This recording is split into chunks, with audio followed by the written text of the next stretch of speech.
e precisamos trazer esse assunto à mesa, que é das apostas. Uau! Essa nova geração fala muito em apostas, inclusive as bets que, né, nós temos regulamentado, mas nós temos um outro tanto de apostas, de aplicativos que nem regulamentação possuem. E que tem propaganda. Direto, livre acesso, né? Inclusive... Isso em adolescentes já? Sim, eu tive um caso que verbalizou, né? Porque quando a gente vai para dentro de escolas, quando a gente faz trabalhos, né? Dentro de empresas isso também acontece. A gente acaba sendo uma grande fonte de luz, de certa forma, sabe? Uhum. Então, é como se aquele adolescente ou aquela pessoa gritasse por ajuda. Ó, eu estou fazendo isso. Me ajuda a olhar para isso? Me ajuda a entender isso? E, às vezes, de um lugar que eles já sabem que não é legal, porque sentem dentro deles. Porque sentem, né? E muitas vezes até eles querem sair daquela situação, mas não conseguem. Então, uma adolescente abriu o aplicativo ali na hora e ela não tem 18 anos de idade, mas alguns permitem que você informe um outro ano de nascimento para passar, para você conseguir jogar. E em questão de 23 dias já tinha gasto mais de R$3.000 com apostas. E aí eu estava falando de investimentos, né? Era de 15 a 16 anos. E aí eu disse, isso não é investimento. Ela disse, é sim. Eu disse, cada um cria suas próprias leis, né? E sua própria verdade. Eu disse, não, isso é aposta. Então, se você perdeu 3.000 em 15, 16 dias, ali o período que a gente estava olhando, quanto você ganhou até agora? Ela olhou para o aplicativo de novo, ela disse, mas tá aqui, eu não ganhei nada. Isso, então, você perdeu R$3.000 neste período e você não trabalha, só para ver se eu entendi bem. E ela disse, Então, quem está sustentando esse vício? Porque a gente precisa falar que a aposta é vício. É vício. E aí, eu que estudo o comportamento humano, né? Nós, pessoas, temos aversão à perda. Então, aqui dentro, né, na nossa configuração, na nossa biologia, nós não aceitamos perder. Então, por isso que a gente se vicia. Então, eu perdi. Não, eu vou recuperar. E aí, eu vou de novo. Não, eu vou recuperar esse tanto. A gente vai de novo. Então, é um vício, gente. Então, algumas pessoas conseguem sair, conseguem pôr freio. Outras pessoas, não. Vai indo mais, né? Então, e aí eu disse, não, você está apostando e você está num vício com a idade que você está. Vamos, né, olhar para isso. Isso num é outro patológico. Momento. É patológico. Então, nestes casos, dependendo da idade e tudo mais, a orientação é busca ajuda. De terapia, de, né, outras intervenções. Porque é muito além da matemática. Gente, eu fui... A Márcia me levantou este tema e eu fui olhar, fui pesquisar, Mostre seus dados, fale sobre seus dados. Fiquei impressionada. Né? Sempre existiu jogos, sempre existiu apostas, tá aí a loteria, tá ali, adoraria ganhar na Mega Sena, adoraria. Né? O problema é a velocidade e a exposição que nós estamos sendo hoje com esta educação de que tudo pode ser muito rápido. Uhum. Esse ganho pode ser muito rápido. Sempre existiu? Sim, sempre existiu. Né? Mas não nesta proporção.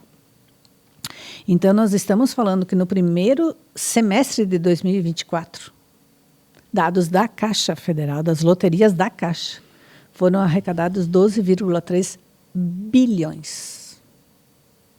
Eu estou falando no semestre. Né? A Febraban está preocupada. Gente, para o sistema financeiro estar preocupado, né? Eles chamam de bomba relógio nas finanças de milhões de famílias. Uhum. Nós já temos dados de pessoas que estão tirando do seu para aplicar.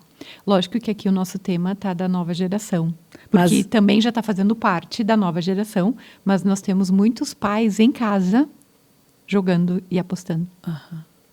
É que a nova geração está sendo bombardeada por isto aqui. Então, quando a gente fala, nós não estamos falando só do que... Nós estamos falando que esta nova geração está tendo um impacto, inclusive, do exemplo dos pais. Exatamente. Que já foi bombardeada antes e que está sendo agora... Para valer. Que é muito daquela questão de não ter a educação financeira, no sentido de que eu tenho um sistema de recompensas imediato. Então, esse freio já não tinha. E agora facilitou. Então, não dá para culpar tudo a nova geração, né, gente? Porque a velha não está dando suporte. E é isso que nós estamos querendo trazer aqui. Se essa geração mais jovem está tendo tanta dificuldade com relação a isso, não é só por causa do meio externo, é do meio aqui dentro de casa. Dentro de casa.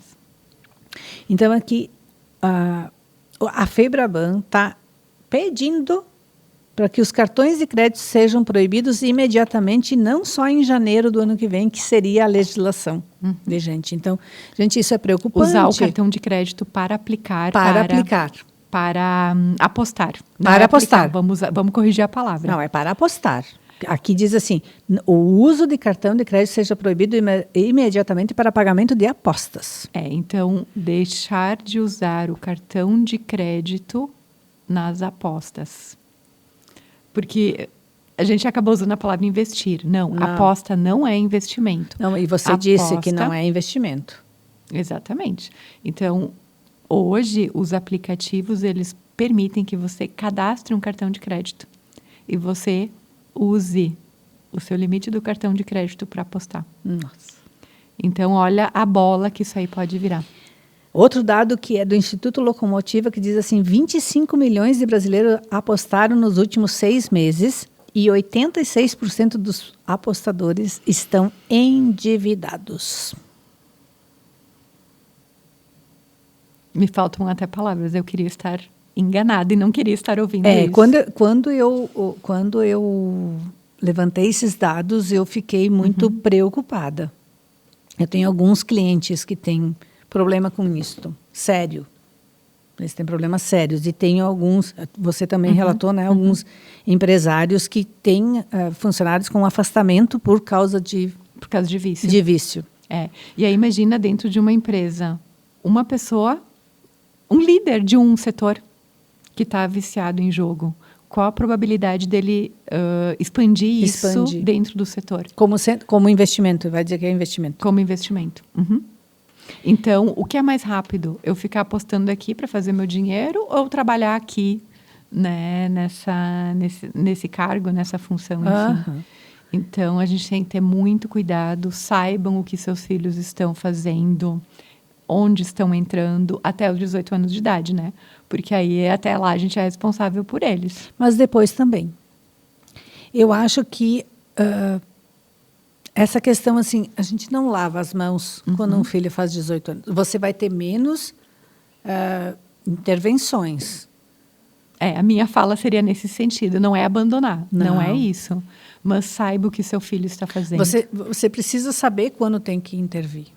Você sabe. Você sabe, se você estiver olhando, você sabe quando o seu filho está correndo riscos sérios. Porque, de novo, eu vou falar, nós estamos no Setembro Amarelo. E isso causa muitos problemas. Quando a pessoa se vê endividada, perdendo suas coisas, renunciando, tendo que renunciar outras compras porque está endividada ou porque não consegue deixar de jogar. Nós estamos falando do vício de jogo, mas tem outros vícios. Nós temos também hoje muito facilitado, muito acesso à pornografia. Né? Então, nós temos várias questões de vícios que precisam ser acompanhadas. E isso é saúde mental. E aí a gente já tem dados também, né, Nata, de pessoas que deixam de comprar comida. Sim, inclusive isso aponta nas pesquisas. Que o que era um orçamento que era de 0,8, as famílias já estão gastando 1,9 nisso. Já dobrou. Essa é uma pesquisa de 2023. Do ano passado. Do ano passado. Isso é tão rápido que talvez esses números sejam alarmantes para o próximo ano. Inclusive, tem uma pesquisa do Itaú. Eu vou falar o nome porque, se vocês procurarem no Google, ela está lá. Essa balança entre apostas no Bets e o que ganharam de retorno, essa balança ela está em 23,9 bi negativo no ano passado. No ano passado. Então, nós aplicamos, nós apostamos. Ó, tu viu que até a palavra confunde? Pois é. Nós apostamos 63 bi e recuperamos 40 e poucos bi. Então, essa balança ela está negativa. Então, os brasileiros estão ficando mais pobres. Por quê? Porque estão perdendo em jogos, em apostas. E a aposta, ela entra aqui num lugar de que eu quero algo com facilidade. Por isso que a palavra confunde. Então, quando a gente fala em ganhar dinheiro fácil, é que nem pirâmide. Eu vou investir aqui para ganhar dinheiro fácil. Por isso que a palavra confunde. E muitas dessas apostas também estão vinculadas a uma outra paixão, que é o futebol também, né? Uhum. Então, elas se casam, né? Uhum. E nós temos a regulamentação no Brasil, sim. Por isso que a gente vê propagandas. Por isso que a gente vê nos estádios de futebol lá a propaganda. Mas nem tudo está regulamentado ainda, né? Então, algumas estão, mas a gente vê muitas apostas, muitos sorteios nas redes que não têm regulamentação. E aí a Receita Federal já está olhando para isso também, né? O governo está olhando para isso, assim como a Febraban está olhando, porque no financeiro, no sistema financeiro, isso tem um impacto significativo. O dinheiro vai acabar, o dinheiro não é infinito. O dinheiro, ele é finito. É que nem energia. Mesma situação. Energia não é infinita. A gente sempre diz assim, a energia é renovável. Não. Tem um limite de energia renovável, né, dentro de nós. E para mim, isso também é uma questão assim, quanto mais eu invisto, quanto mais eu me conheço, e quanto mais eu proporciono o filho a um acesso mais amplo de conhecimento, seja através de terapia, seja através da filosofia, seja através da música, seja através da arte, eu dou mais amplitude na formação da criança, menos ela se envolve nisso. Então, esse investimento que a gente deveria estar fazendo nesses jovens, nesses adolescentes, é o seu desenvolvimento. É um presente que nós podemos deixar para eles. E não só assim, o que ele vai ser, não só a questão de uma boa escola, onde tenha só a questão de conhecimento mesmo, né? Ou o inglês, ou mais isso, ou mais aquilo. Quanto você está investindo no desenvolvimento de valores. E aqui entra algo que eu defendo demais, que é o tempo de qualidade. Então, nesse modo automático que muitas vezes a gente vive, a gente não tem tempo. Não tenho tempo. Não tenho tempo para cuidar do dinheiro, não tenho tempo para cuidar do filho, eu não tenho tempo. Então, tempo de qualidade. Determine um tempo para ficar com seu filho, para conversar com seu filho. Para olhar. Para ouvi-lo. Olhar para ele. Escutar o que ele tem para te contar. Né? Então, eu não estou falando de 2 horas. Eu estou falando de tempo de qualidade. 5 minutos, 10 minutos, 15 minutos, mas é você e seu filho. Sem interferências, né, de celular, sem interferências, né, de TV, de jogos, enfim. Então, é tempo de qualidade. E conversar sobre. Quando você trouxe esse exemplo dessa adolescente, se ela conseguiu se expor para você, é porque possivelmente ela não encontrou um local, um ambiente em casa que ela pudesse falar disto. Como ela seria escutada? Qual seria essa reação? Qual seria a reação? E como ela teve acesso? Não, como que ela teve acesso a cartões? Porque ela não tem. Então, é cartões, é Pix e por aí vai, né? Cartão de crédito a partir dos 18 anos de idade. Lógico que você, como mãe, você, como pai, a partir dos 12 anos, você pode colocar o seu filho como dependente. Mas, quando se paga a fatura, o mínimo que a gente precisa fazer é olhar o que tem lá, né?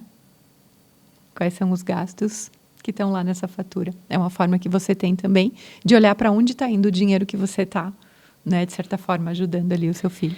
E aqui fica uma reflexão, quanto você está pagando por não ter tempo? Essa balança aí. Quanto você dá coisas materiais por não ter tempo? Quanto entra num local de compensações dar coisas? É o que a gente costuma dizer, né? Eu dou presente porque eu não estou presente. E não é fácil. Aqui não entramos num local de julgamento porque não é fácil encontrar este equilíbrio, porque a gente sabe que tem muitas situações que tem que ter um olhar. Cada família vai precisar olhar para a sua situação, para suas vivências, para suas dores, para seus traumas. Então, não é uma... Eu não gosto de regras gerais e serve para todo mundo. Então, não é fácil. Isso não é fácil. Até porque cada pessoa é única, cada ser é único, cada família é única, cada verdade é única. Cada verdade é única, mas o que a gente percebe trabalhando é que tem alguma coisa que está solta. Uhum. E solta demais, né, Márcia? E que essas pessoas, elas vão ter que... Esses adolescentes de hoje, eles são realmente o que vão gerenciar.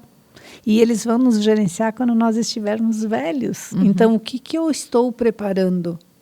Isso também é uma preparação para o futuro, inclusive o meu. Uhum. Para a vida que eu vou ter lá, com 70, com 80 anos, vão ser essas pessoas que vão estar.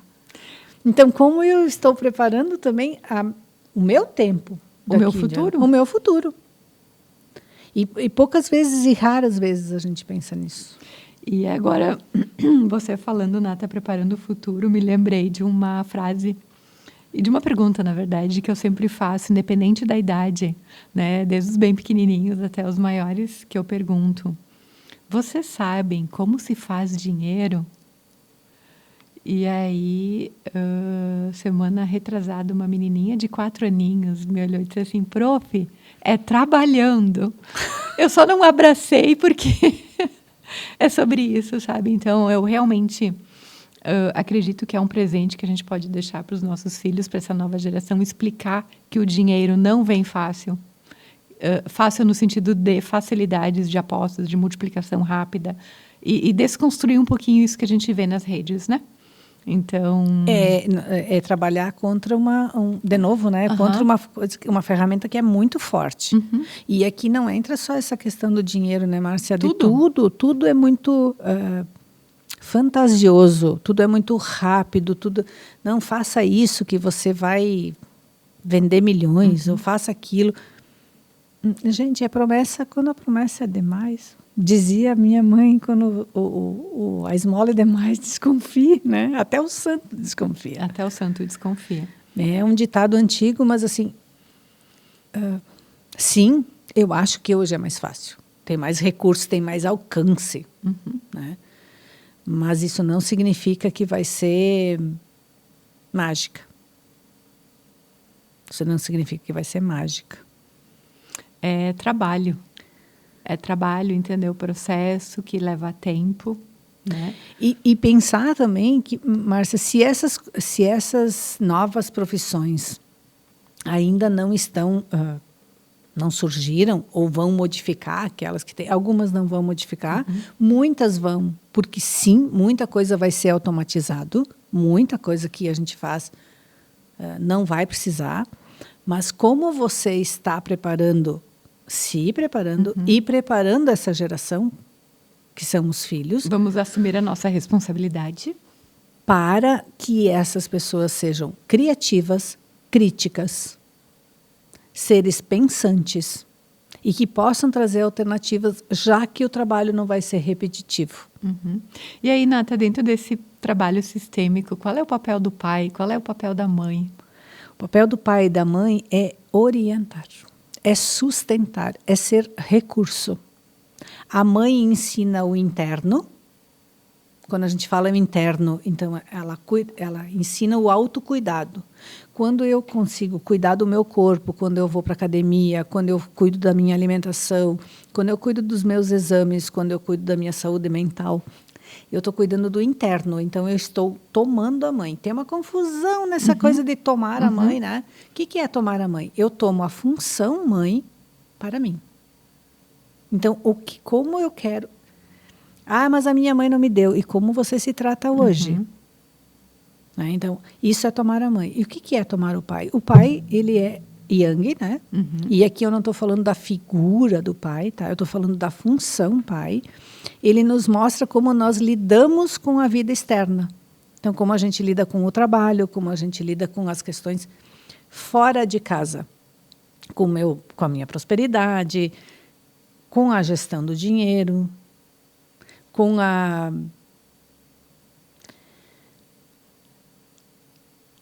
vida que precisa seguir.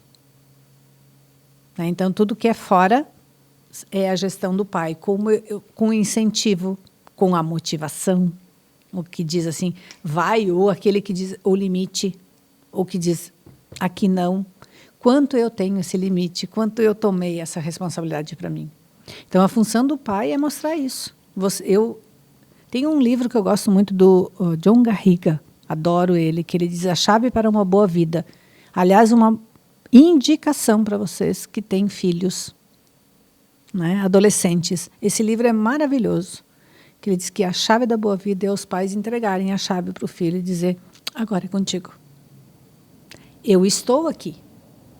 Se você precisar, eu estou aqui como recurso.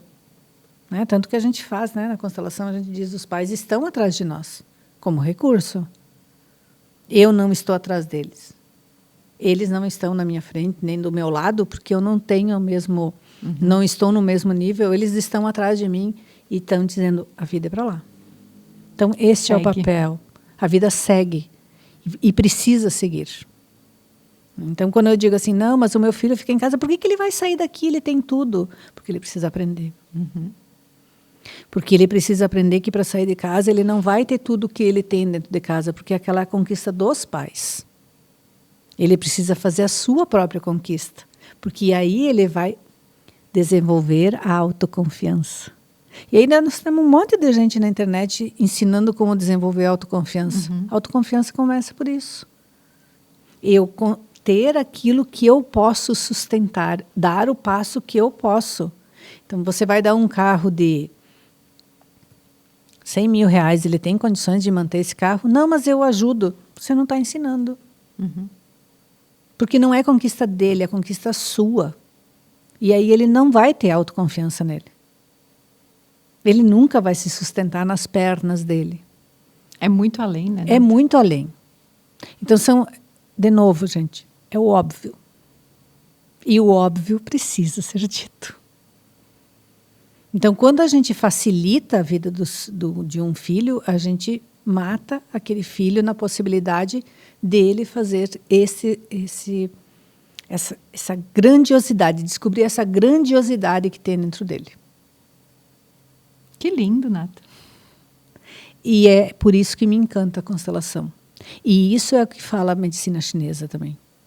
A medicina chinesa diz que quando a gente internaliza essas duas forças, quando a gente internaliza o yin, quando a gente internaliza o yang, eu consigo gerenciar, e elas não são iguais, porque igual a gente morre, mas elas têm alternância.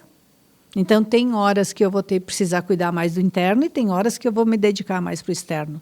Mas eu preciso ter o equilíbrio dessas forças. E aí entra a saúde de qualquer sistema.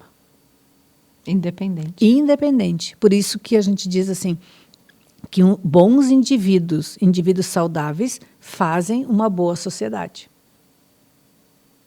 Porque é interligado. Uma boa sociedade tem um bom gerenciamento do meio, tem um bom gerenciamento do planeta. Não precisa de muitos dados, né? Basta só olhar que isso não está acontecendo. Então, por onde a gente começa? Lá fora, querendo consertar o planeta? Comece internamente.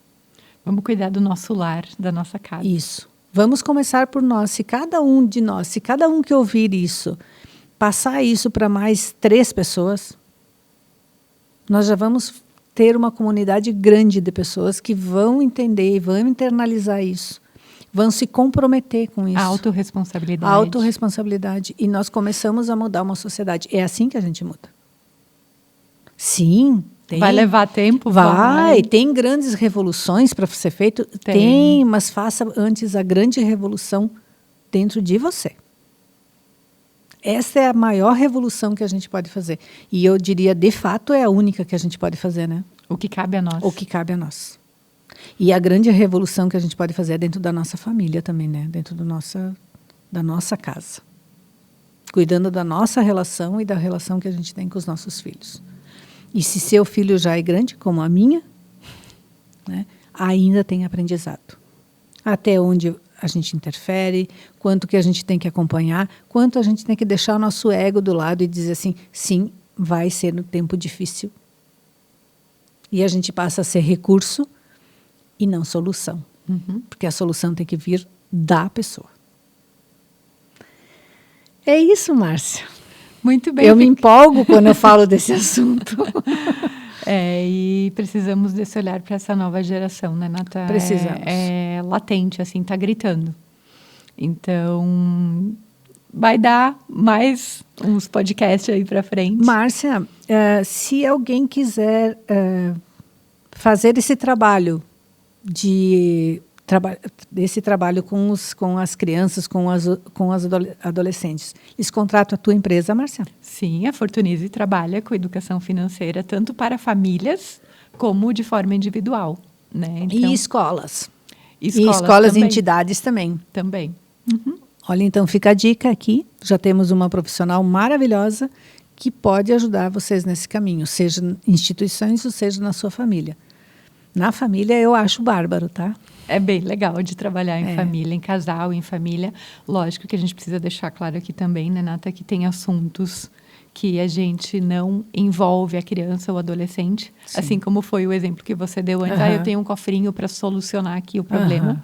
Né? Então, isso a gente precisa ter esse discernimento, né? Que, às vezes, se a gente falar tudo, pode virar outro problema lá na frente, pode gerar outro problema lá na frente. E, inclusive, eu tenho escutado muito de empréstimos, crédito, empréstimos. Então, 12, 13 anos já falando de empréstimos. Por quê? Porque escutaram ou vivenciaram, por exemplo. Né? Então, é um trabalho muito bacana, assim, dentro de empresas ou até dentro da própria família. Mas a gente pode pensar alguma coisa em conjunto, Nata, para trabalharmos essas famílias também, sabe? Esse é o projeto, né, Márcia, de dar continuidade ao trabalho com casais, que é magnífico, que é realmente lindo, né? E trabalhar as crianças, mas, de novo, trabalhar as crianças é trabalhar a parte que ela não tem... ela pode levar uma semente para a empresa. Para a empresa, não, para a família. Quem tem que ser trabalhado são os pais, né? Mas já é uma semente que a gente vai estar plantando nessa criança, nesse adolescente. Sim. Como processo educativo, sim. Né? Como processo educativo, eu digo, beleza, né? Porque tudo que ela ouve, ela também em algum momento vai ficar lá dentro. Tudo que eu ouvi está lá dentro. Está registrado. Está registrado. Eu tive uma professora de matemática na graduação que ela estava ensinando matrizes, eu acho, né? E a gente disse, que eu vou usar isso aqui, né? E ela falou assim, não importa o que você aprende. Aprenda a pregar um botão, fazer uma comida, fazer uma barra, limpar um sapato, lavar um tênis, lavar uma louça. Você não sabe se isso um dia não vai salvar a tua vida. Então, todo o aprendizado, ele é uma semente. Que no momento que eu precisar, é um recurso que eu tenho lá. Eu sei fazer isso aqui. Está na tua mochila. Está na mochila. E a gente pode tirar esse recurso de dentro da mochila. Então, o trabalho que a gente faz, o trabalho que você faz, é semear. A gente não sabe onde essa semente vai cair, mas nós continuamos semeando. E este é o trabalho deste podcast. É semear. Semear. E em algum lugar essa semente vai cair. Tomara que seja em terreno fértil. Muito obrigada. E nos acompanhe sempre nas redes sociais. Até mais. Até.